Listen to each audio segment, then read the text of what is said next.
La vie chrétienne est une marche souvent douloureuse, passant par le Golgotha, mais éclairée par les splendeurs de l'Esprit, et qui débouche dans la gloire. Ah, on peut bien nous persécuter, cependant que l'on ne nous plaigne pas, car nous appartenons à une race d'exilés et de voyageurs doués d'un prodigieux pouvoir d'invention, mais qui refusent, et c'est là notre doctrine, de laisser détourner son regard des choses du ciel.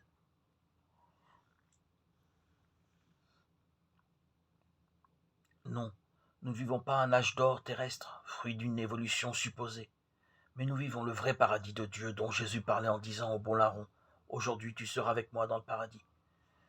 Si nous cherchons à pacifier la terre, à embellir la terre, ce n'est pas pour remplacer le ciel, c'est pour lui servir d'escabeau. Et si un jour, face à la barbarie montante, nous devions prendre les armes en défense de notre cité charnelle, c'est parce qu'elles sont, comme le disait notre chère Peggy, l'image et le commencement et le corps et l'essai de la maison de Dieu. Mais avant même que sonne l'heure d'une reconquête militaire, n'est-il pas permis de parler de croisade, du moins lorsqu'une communauté se trouve menacée dans ses familles, dans ses écoles, dans ses sanctuaires, dans l'âme de ses enfants?